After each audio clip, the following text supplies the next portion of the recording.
Well, here's the problem. If you wait any longer, when those, let's just say interest rates, if you're waiting for those interest rates to come down, you're going to have the same problem that you had in 2021 and 2022, where you're going to have 15 buyers at a house on the first day that it's on the market, and you're going to have multiple offers over asking price, which is probably what's going to happen if you continue to wait for those interest rates to go down.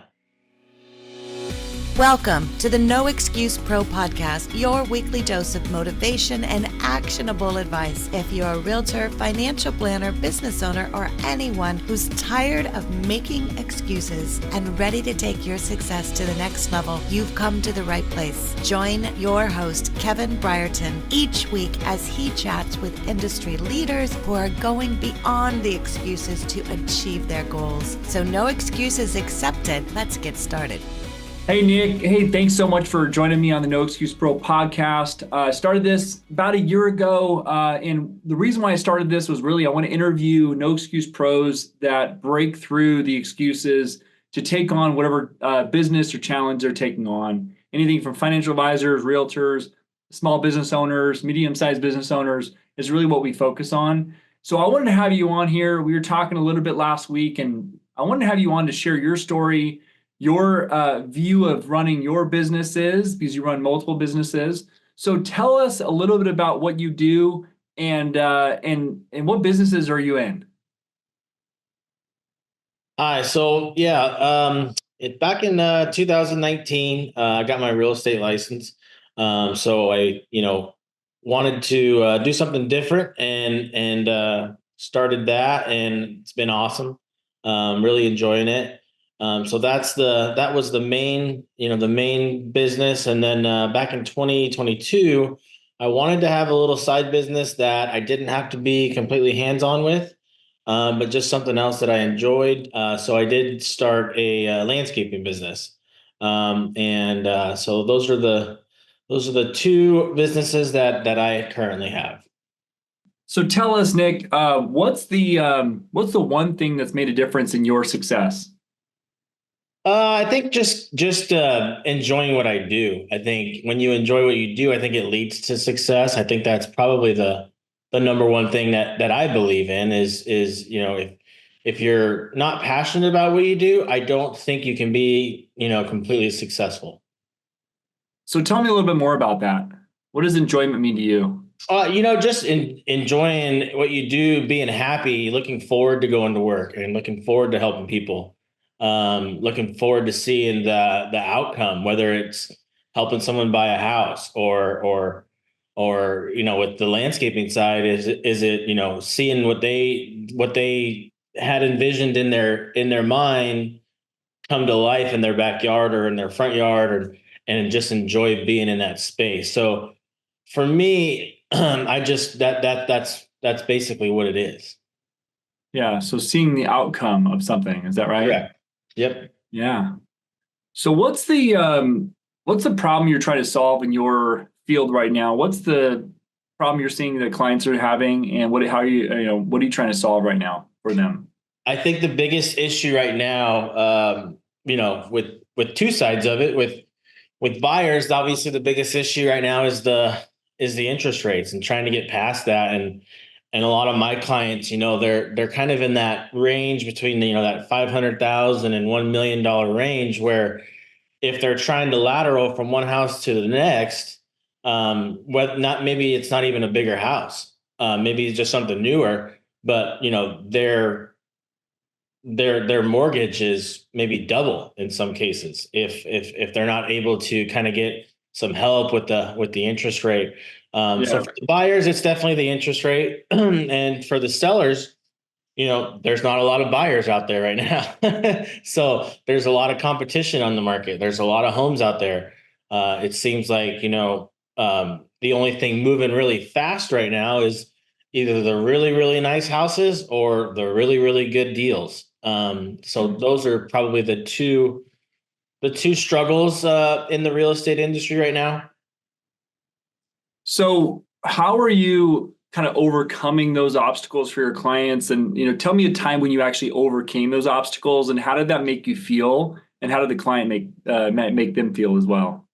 So I think what a lot of buyers don't know is there is a way to get the seller to help with buying down that interest rate, whether it's a 2-1 buy down, a 3-1 buy down, or anything like that. And a lot of buyers don't understand that. So I've been able to, the few buyers that I have had over the last year or two, they've been able to take advantage of that. And they're very surprised because they didn't really know that that existed. So that's been something that has been kind of cool to see, and when especially with people who just didn't think that they could get into a house and they could. That's been the biggest thing that I've enjoyed about that. Was there a specific time that you as the agent had to kind of help them out and understand that journey as far as no, I couldn't, and yes, I can, and how did that play out? Is there a specific time that comes to mind for you? Obviously, not really a specific one. Just a couple different instances where we were able to negotiate that, and get that interest rate, whether it was down to like a 4 or a 5 for the first year or the second year. That's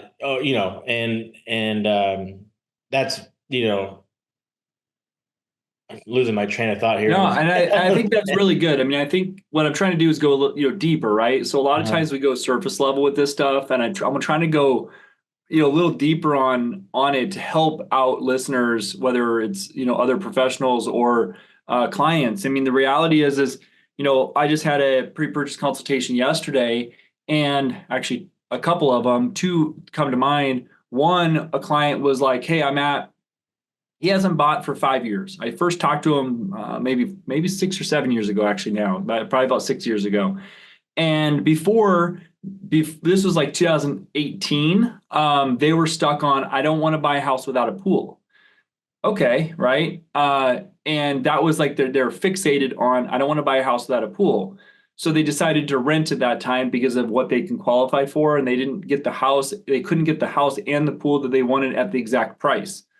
Well, fast forward to now, years later, prices have doubled in our area. And, what I find a lot of times is that people get stuck on something, whether it's it's the rate, right? Well, what payment do you want? Oh, it's the pool. Okay, well, if you buy now and you could put a pool in, down the road, here's what that looks like. Or, I think it's how do you get people off fixating on one thing, like whether it's the interest rate? Because a lot of times, hey, I've seen it where rates go down and people go, I'm still going to wait. You're like, well, but rates are better. Well, yeah, but I think they're going to get a little bit better, even better. You're like, well, what point is it? What do you need to do, right? Because you told me you needed a backyard for your kids. You needed to get out of the situation with your current rental.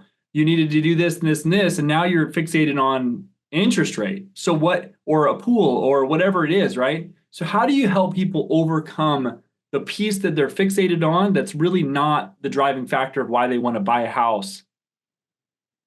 So for me, and I have had that, and it's like, okay, well, you're maybe you can't get that pool that you want, or you can't get the square footage that you want, but it's like, you can't get the payment that you want. But what I try to do at that point, or what I try to let them know is, well, here's the problem. If you wait any longer, when let's just say interest rates, if you're waiting for those interest rates to come down, you're going to have the same problem that you had in 2021 and 2022, where you're going to have 15 buyers at a house on the first day that it's on the market, and you're going to have multiple offers over asking price, which is probably what's going to happen if you continue to wait for those interest rates to go down.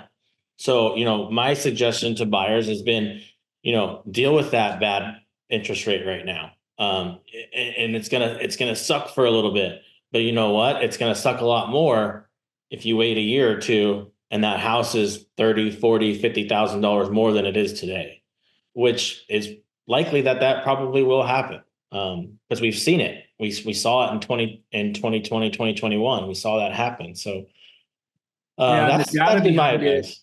What we do to kind of illustrate that is we build out a data where it's based on the inventory and household growth and information and resources to show. So I believe as a No Excuse Pro, you got to show the data. We have to say, okay, well, what if you wait, we might see what we had in 2021 and 2022, but why? Or 2020, why is that? What is the data behind it? Illustrate it, not just show it. I want to show it to them, not just tell them. So that's something that's been really helping is, illustrating what the numbers are.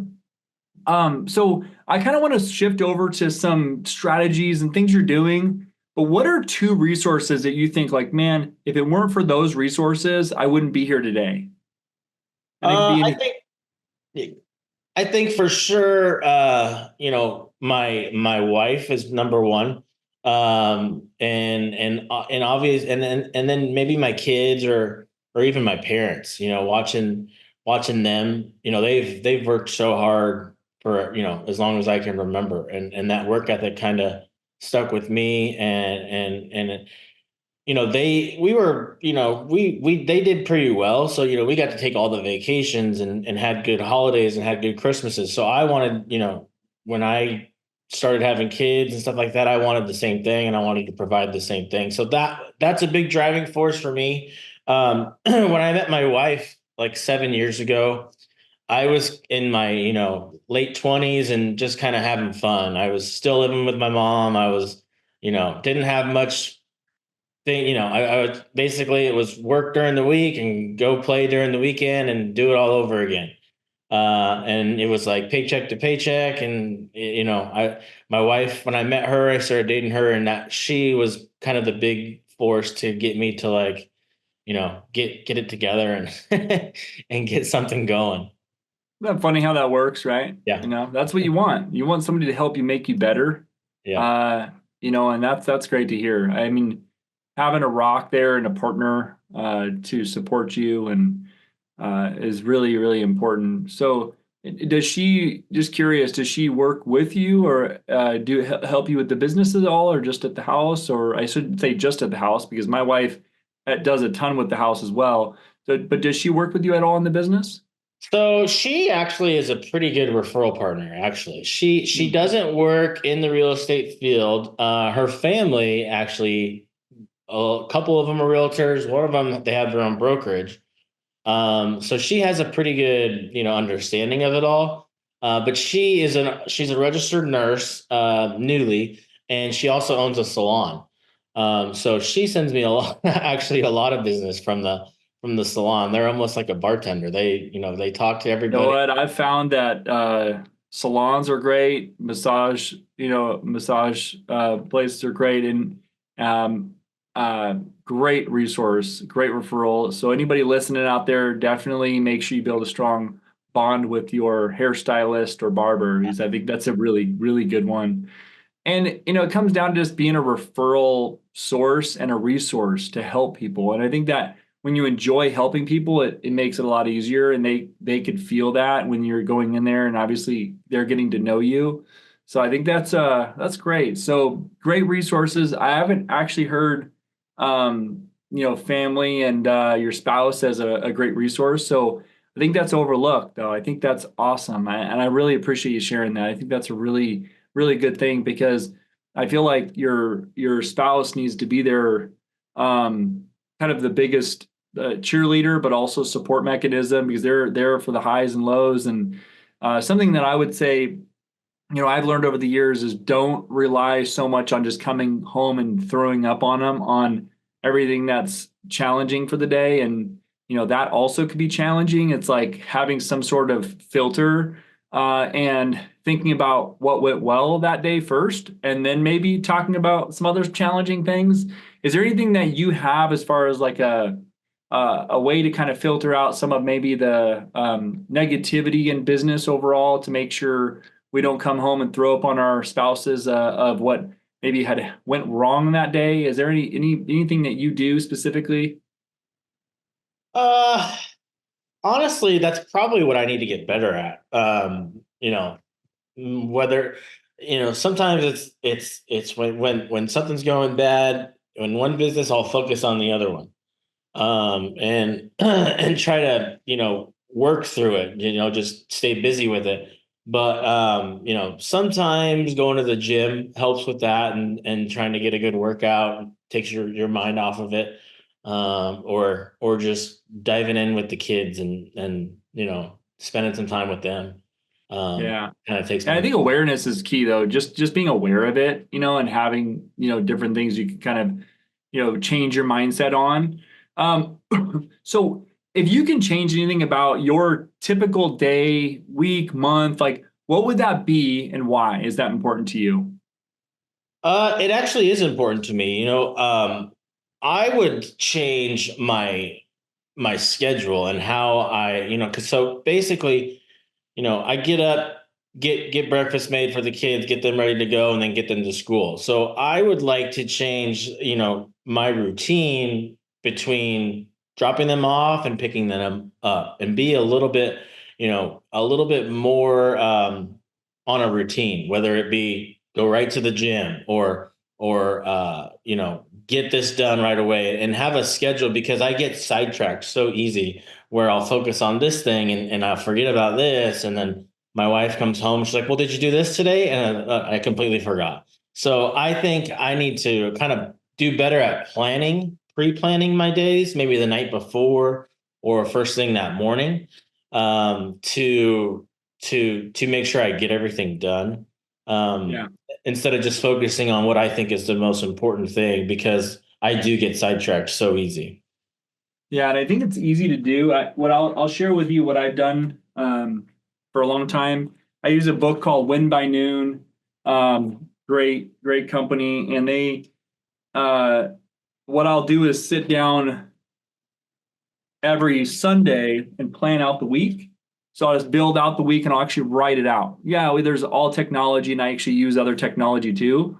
There's something magical about writing it out, and then I'll talk to my spouse and be like, hey, Michelle, hey, I need to, on Wednesday night, are we doing this still? Or she's like, well, yeah, it's on the calendar. I'm like, yeah, but this Sunday night, I just do my planning. And she's like, oh, okay. And so I like to make sure I go through that and write it out. That's a game changer, because you write it the whole week in the days, and it actually gives you like a weekly, obviously people listening aren't going to be able to see this, but it gives you a whole day tracker here with what you're supposed to do and key numbers. I think nothing's perfect, but that Sunday night routine, and I literally have it in my calendar and with alarms and bells going off, that Sunday I have to sit down and do a weekly plan. Do I do it every single Sunday? No. But worst case, I'm looking through my whole calendar. Best case, I'm actually writing it out.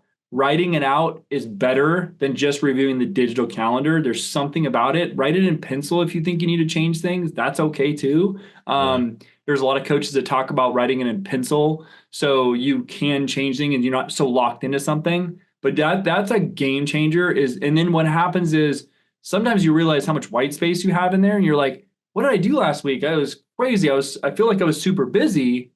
And then you're planning the next week and you go, well, I actually don't have any pre-planned meetings, or maybe you do, and maybe you have too many, maybe you have not enough. So it just opens your mind to like what your actual schedule is. So that's something I would recommend to anybody that's kind of looking for something simple to write out. It doesn't matter what planner you use, get a week planner, preferably with the dates already in there. So then you're not just like, if you miss a week, you kind of actually have 7 blank pages or 6, whatever, how many, if ever it works out. So it's like, I like to look at it and go, oh, I didn't do it this week. So if you have just a regular, page or yellow pad, you're just flipping over, you're not really held accountable. I do like it predated. That's one thing I would tell you and our listeners too. Okay. Is there some sort of pattern though with, and we're coming up on drive time. I like to keep these within about 30 minutes. So just got a few minutes left here and we'll kind of nail down on a few other key things.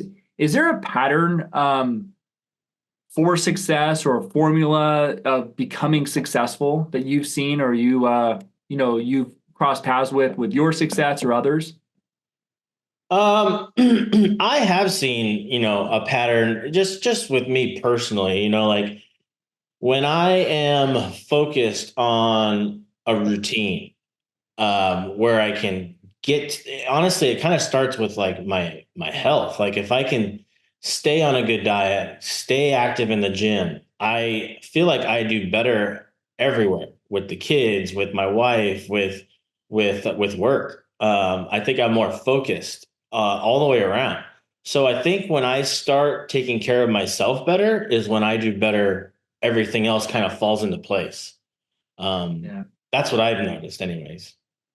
That's awesome. So when you're in the gym, working out, eating healthy, you're better for your clients, better for your family. Yeah, absolutely. Yeah. That's a huge takeaway. I mean, I think it's overlooked many times. You get in a bad routine of waking up late, getting up upset because of, you stub your toe, and then somebody cuts you off, and then you have something else bad, and it's just a snowball effect. I learned a long time ago, you have to stop that energy early on, and it has to be positive energy. And it's funny, I don't have people cut me. I mean, literally for years, people don't cut me off. I have easy drives. I just drove to California for Thanksgiving. Like, it's the perception of how you perceive stuff, but then it's the trickle down. So if you get mad that this person cuts you off, then you get mad at something else. Then you get mad at because of something that actually wasn't even something that should have even got you mad, and it just ruins your day. And then you get home and want a beer, and then you stay up late, and you wake up and you start the whole cycle over again. So it starts right when you wake up. And I think limiting, alcohol and obviously drugs, and limiting caffeine to a certain extent as well is important to that. And getting to bed early. I think, everybody talks about a early morning, and some people are like crazy to talk about 3:30 a.m. wake up calls, but you got to get sleep too. So it's a fine balance of waking up and getting, feeling good for the day. But also get sleep. Really, sleep is extremely important in this overall thing, and getting to bed early is a really good formula. So I appreciate you sharing that with you. I think that's really important. Yeah. What in the last couple of minutes here, what's your vision of your business over the next 3 years, and what would you like to have happen that's not necessarily happening right now? I think I'd like to obviously be, a little bit busier on both sides. With the real estate, number one, being the real estate. I know that I can do better, and as far as following up with clients and past clients, and my business is all referral based. So I know that I can be better on my social media and staying in front of people. And that's important because when I'm not doing that, my business trickles down. I need to stay better about, what works, and it's the social media for me. So I need to be better at that. And then just staying again, like I would go back to it, just being healthy, being positive, being in the right mind frame every day, moves both of those businesses upward. And it keeps me, sending the messages I need to, doing the ordering I need to for the landscaping business and the advertising. My goal is to continue growth in both those businesses, and in 2022 the real estate was great, and it was kind of superficial, or I'm sorry, 2020 and 2021. Yeah. It was like all you had to do is wake up and you could sell a house. So um I need to get back to working hard at that, and like I said, staying in front of people, and getting out there, not just waiting for that phone to ring. Yeah. So being intentional about it, Yeah. and I think it's really people that come into business where they have an up cycle quickly. Sometimes it obviously could be good in certain ways, but it could be also challenging, because I believe we are given challenges to make us tougher, stronger. Things, if it's too easy, you don't go through those trials to make you stronger. And so I think sometimes we almost have to just push those good times back and just say, you know what, today's a different day. We're going to, do this. How does this look? I can't let those recent highs affect me now. And what you're hitting on is getting back to adding value, because one of the core beliefs for us is we need to be adding a value to our clients and partners. And we want to be the most valuable partner in the mortgage space, but at the best possible price. So it's a combination of being a great value at the best price and that finding that right balance. And so, when you just have to answer the phone and help somebody, you're not really adding value, right? Because you're doing a lot of business, but you're not adding the value that actually started it to get that phone to ring, to help somebody to solve a problem, to understand what their issue is. So I think that's excellent. I definitely want to dig deeper. I think you're going to do some exciting things. You're great to work with, and I really appreciate you having taking the time to come on here. I took a bunch of notes here, and I'm looking forward to going back and listening to myself as well. Hey, everybody, thanks so much for jumping on the No Excuse Pro podcast. Thank you, Nick, again, for jumping on. It was awesome conversation around this No Excuse Pro ethos. If you found this valuable, please forward it. We have a lot of other interviews as well, so check them out at noexcusepropodcast.com. Again, Kevin Brierton, your No Excuse lender. Thanks again for watching, and we'll catch you on the next one. Thank you. And there you have it, folks. Another enlightening episode of the No Excuse Pro podcast is in the books. A heartfelt thank you to today's guests for sharing their wisdom, and to you, our valued listeners, for spending your time with us. If you're ready to ditch the excuses and level up, make sure to subscribe and find all our episodes at noexcusepropodcast.com. Don't forget, the only thing standing between you and your goals is the story you tell yourself. So no excuses accepted here. Take action and make it happen.